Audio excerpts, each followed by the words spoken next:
राधे राधे मेरे प्यारे भाइयों बहनों माताओं व बंधुओं। आज अधिक मास में मैं आपके लिए लाई हूँ अधिक मास महात्म का 11वां अध्याय। बंधुओं, यदि आप अधिक मास में पुरुषोत्तम मास महात्म की कथा के इस अध्याय को सुनते हैं तो आपके सभी काम बनते चले जाएंगे। बंधुओं, पर पूर्ण विश्वास और सच्ची निष्ठा के साथ ही इन अध्यायों को सुने। बंधुओं, यदि मन में पूरा विश्वास होगा तो आपके काम बनेंगे ही बनेंगे। बंधुओं, वीडियो को पूरी सुने।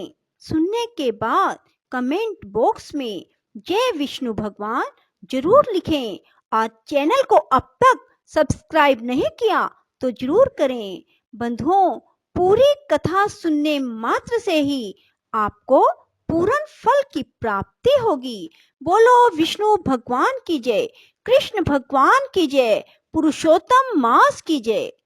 नारद जी कहने लगे, हे मुने, सब मुनियों से भी कहा, कठिन ऐसा कौन सा तप उस कुमारी ने किया, सो हमसे कहिए। श्री नारायण कहने लगे, वह बाला सनातन शिव का अत्यंत उग्र तप करने लगी, जिनके सर्पों के आभूषण नंदी भृंगी से सेवित 24 तत्वों और तीनों गुणों से स्तुति किए गए, महा 8 सिद्धियों और प्रकृति जटा मुकुट से शोभित भाल में अर्धचंद्र ऐसा शिव को उद्देश्य करके वह बाला ग्रीष्म ऋतु के सूर्य में पंच अग्नि में स्थित हो दुष्कर तप करने लगी। हेमंत और शिशिर ऋतु में ठंडे जल में स्थित मुख जल के ऊपर इस प्रकार दिखाई देती रही, जैसे जल के ऊपर कमल शोभायमान होता है। उसका ऐसा उग्र तप देखकर इंद्र महाचिंता को प्राप्त हो गया। हे अर्जुन, सब देवताओं को और महर्षियों को सराहने योग्य ऐसे उग्र तप में प्रवृत्त हुई ऋषि कन्या को 9000 वर्ष बीत गए। फिर पार्वती पति शंकर ने उसके तप से प्रसन्न होकर अपना अगोचर रूप दिखाया। इस रूप को देखकर वह कन्या झटपट खड़ी हो गई, मानो उसके देह में प्राण आ गए। तप से उसका शरीर जो दुर्बल हो गया था, मानो रिष्ट पुष्ट हो गया। उस बाला ने नम होकर श्री शंकर को नमस्कार किया और विश्व वंदित श्री शिव का मानस उपचार से पूजन किया और उनकी स्तुति करने लगी। हे राजन, जब उस मेधावी ऋषि की तपस्विनी कन्या श्री शंकर भगवान की स्तुति करके शांत हुई, तब महा उग्र तप से उसका किया हुआ स्तोत्र सुनकर प्रसन्न मुख वाले श्री सदाशिव बोले, हे तपस्विनी, तेरा कल्याण हो, मन वांछित वर मांग।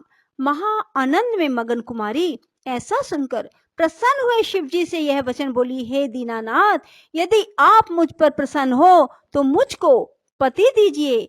ऐसा ही वह 5 बार कहकर शांत हो गई। तब शिव जी मुनि कन्या को कहने लगे, हे बाला, तूने जो अपने मुख से कहा है वैसा ही होगा। तूने 5 बार पति मांगा है, सो हे सुंदरी, तेरे 5 पति होंगे। श्री कृष्ण कहने लगे, श्री शिव जी के ऐसे अनिति प्रिय वचन सुनकर बाला बोली, हे सदाशिव, एक स्त्री के एक ही पति हो सकता है, कहीं भी स्त्री 5 पतियों वाली ना देखी ना सुनी। एक पुरुष के 5 स्त्री तो हो सकती हैं, मैं 5 पतियों वाली कैसे होंगी? आपको ऐसा कहना योग्य नहीं। हे प्रभु, ऐसा वरदान देने से आपको ही लज्जा होगी। उस कन्या के ऐसे वचन सुनकर श्री शिव जी कहने लगे कि इस जन्म में नहीं, अगले जन्म में होंगे। वहां तू तपोबल से योनि से उत्पन्न नहीं होगी, वहां अग्नि से उत्पन्न सुख हो योनि से उत्पन्न नहीं होगी, और वहां अग्नि से उत्पन्न सुख को प्राप्त होकर परम पद को प्राप्त होगी। दुर्वासा मेरा ही रूप है, तूने उनका तिरस्कार किया। यदि दुर्वासा को पायमान हो जाए तो तीनों लोकों को जला देवे। तूने अत्यंत ब्रह्म तेज का तिरस्कार किया और तूने भगवान के प्रिय पुरुषोत्तम मास का व्रत नहीं किया, जिसको श्री कृष्ण भगवान ने सब ऐश्वर्य सौंप दिया। हे बाले, मैं ब्रह्मादिक देवता और नारद आदि तपस्वी जिन भगवान जी की आज्ञा नहीं टाल सकते, तूने उनको नहीं पूजा और अनादर किया, इसलिए तेरे 5 पति होंगे। हे बाले, जो पुरुषोत्तम मास की निंदा करते हैं वह घोर नरक में जाता है। इसके विपरीत कभी भलाई नहीं हो सकती। जो पुरुषोत्तम के भगत वह पुत्र पौत्र और धन से युक्त है, इस लोक और परलोक की सिद्धि को प्राप्त होते हैं।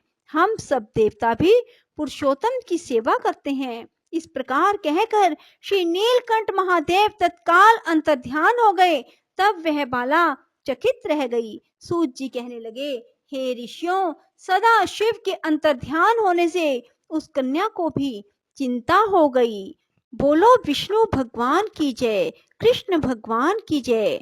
बंधुओं, आज ये अध्याय एकादशी के दिन सुना रही हूँ। सो आज भगवान विष्णु के विष्णु चालीसा को भी मैं आपको सुनाने जा रही हूँ। आप इसे भी ध्यान पूर्वक सुनिए। बोलो विष्णु भगवान की जय। विष्णु सुनिए विनय सेवक की चितलाए, कीरत कुछ वर्णन करूं दीजिए ज्ञान बताए। नमो विष्णु भगवान खरारी, कष्ट नशावन अखिल बिहारी। प्रबल जगत में शक्ति तुम्हारी, त्रिभुवन फैल रही उजियारी। सुंदर रूप मनोहर सूरत, सरल स्वभाव मोहनी मूरत। तन पर पीतांबर अति सोहत, वैजंती माला मन मोहत। शंख चक्र कर गदा विराजे, देखत दैत्य असुर दल भाजे।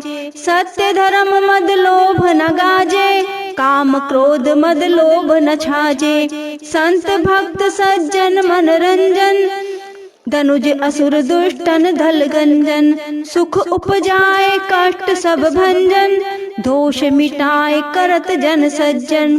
पाप काट भव सिंधु उतारन, कष्ट नाश कर भक्त उबारन।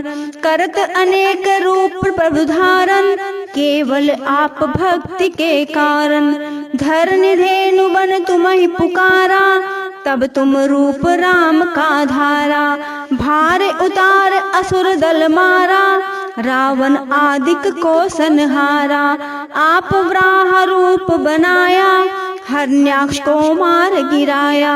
धर्म तस्य तन सिंधु बनाया, 14 रत्नन को निकलाया। अमिलक असुरन द्वंद्व मचाया, रूप मोहिनी आप दिखाया। देवन को अमृत पान कराया, असुरन को छवि से बहलाया। कूरम रूप धर सिंधु मझाया, मंद्राचल गिरि तुरत उठाया। शंकर का तुम फंद छुड़ाया, भस्मासुर को रूप दिखाया। देवन को जब असुर डुबाया, कर प्रबंध उन्हें ढूंढवाया। मोहित बनकर खलई नचाया, उस ही कर से भस्म कराया। असुर जलंधर अति बलदाई, शंकर से उनकी न लड़ाई। हार पार शिव सकल बनाई, कीन सती से छल खल जाई। सुमिरन कीन तुम्हें शिवरानी, बतलाई सब विपत कहानी। तब तुम बने मुनीश्वर ज्ञानी, वृंदा की सब सुरति भुलानी। देखत 3 धनुज शैतानी, वृंदा आए तुम्हें लपटानी। हो स्पर्श धर्म क्षतिमानी, हना असुर उर शिव शैतानी। तुमने ध्रुव प्रहलाद उबारे, हिरणाकुश आदिक घल मारे। गणिका और अजामिल तारे, बहुत भगत भव सिंधु उतारे। हरहु सकल संताप हमारे, कृपा करहु हरि सज्जन हारे। देखहु मैं निज दर्श तुम्हारे, दीन बंधु भगतन हितकारे। चहत आपका सेवक दर्शन, करहु दया अपनी मधुसूदन। जानु नहीं योग्य जप पूजन, होए यज्ञ स्तुति अनुमोदन। शील दया संतोष सुलक्षण, विदित नहीं व्रत बोध विलक्षण। करहूँ आपका किस विधि पूजन, कुमति विलोक होत दुख भीषण। करहूँ प्रणाम कौन विधि सुमिरन, कौन भांति में करहूँ समर्पण। सुर मुनि सदा सेवक सेवकाई, हर्षित रहत परम गति पाई, दीन दुखिन पर सदा सहाय, निज जन जान सेव अपनाई, पाप दोष संताप नशाओ, भव बंधन से मुक्त कराओ, सुख संपत्ति दे सुख उपजाओ, निज चरणन का दास बनाओ, निगम सदा ये विनय सुनावे, पढ़े सुने जो जन सुख पावे। बोलो विष्णु भगवान की जय। बोलो विष्णु भगवान की जय। बंधुओं, यदि आपको हमारी वीडियो पसंद आए तो इसे लाइक करें और शेयर भी जरूर करें। धन्यवाद।